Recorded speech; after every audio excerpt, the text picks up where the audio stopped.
এ বিষয়ে আরও জানাতে শরীয়তপুর থেকে সরাসরি যোগ দিচ্ছেন নুরুল আমিন রবিন। রবিন, আপনি বলছিলেন যে এলাকা পুরুষ শূন্য, এখন পর্যন্ত এই ঘটনায় পুলিশ কাউকে গ্রেফতার করতে পেরেছে কিনা, আর এই মুহূর্তে এলাকার আইন শৃঙ্খলা পরিস্থিতি জানাবেন। সুস্মিতা, এখন থেকে ঠিক 2 ঘন্টা আগে আমরা দেখেছি যৌথ বাহিনীর একটি জোরালো অভিযান ওই এলাকাটিতে তারা শুরু করেছে।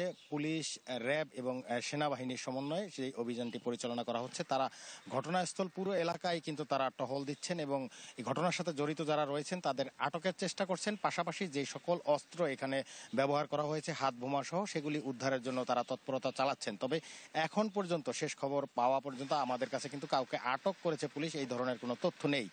আর আমি এই মুহূর্তে রয়েছি জাজিরা উপজেলা স্বাস্থ্য কমপ্লেক্সের সামনে, যে এই স্বাস্থ্য কমপ্লেক্স ভবনটি থেকে এরই মধ্যে 16 জন এই হাসপাতাল থেকে চিকিৎসা নিয়েছেন। তার মধ্যে 4 জনের অবস্থা গুরুতর, এমনটাই কিন্তু চিকিৎসকরা আমাদেরকে জানিয়েছেন এবং সেই 4 জনকে ঢাকায় পাঠানো হয়েছে উন্নত চিকিৎসার জন্য। আর যেই সংঘর্ষের ঘটনায় আপনি বলছিলেন যে এটি কিন্তু দীর্ঘদিনের একটি বিবাদ, কুদ্দুস ব্যাপারী এবং জলিল মাতবর সমর্থকদের মধ্যে এই বিবাদটি চলে আসছিল। এরই প্রেক্ষিতে কিন্তু আজ সকালে দুব্বাডাঙ্গা এলাকায় উভয় পক্ষ পূর্ব ঘোষিত, তারা মূলত গত রাতে যখন একটি বিচ্ছিন্ন ঘটনাকে, তুচ্ছ ঘটনাকে কেন্দ্র করে বাকবিতণ্ডতা হয় বা হাতাহাতির ঘটনা ঘটে, এরপরে কিন্তু মূলত ঘোষণা দিয়েই তারা আজ সকালে এই সংঘর্ষে জড়িয়ে পড়েছে, যেখানে শত শত হাত বোমার বিস্ফোরণ ঘটানো হয়েছে।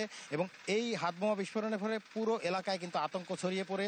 বিশেষ করে যারা ঢাকার থেকে বা বিভিন্ন অঞ্চল থেকে এখানে ঈদ করতে এসেছিলেন, তাদের মধ্যেও অনেকে ঢাকা ফেরার মুহূর্তে কিন্তু এই সংঘর্ষের ঘটনায় আতঙ্কিত হয়ে পড়েন। পরবর্তীতে আমরা দেখেছি আইন শৃঙ্খলা রক্ষাকারী বাহিনীর সদস্যরা তাদেরকে নিরাপদে এখান থেকে বের করে দিয়েছেন। এই ছিল সুস্মিতা আমার কাছে শরীয়তপুর থেকে সবশেষ তথ্য। রবিন, আপনাকে ধন্যবাদ। শরীয়তপুর থেকে আমাদের সাথে যোগ দিয়েছেন নুরুল আমিন রবিন। ঢালাইয়ের সেরা প্রিমিয়ার সিমেন্ট।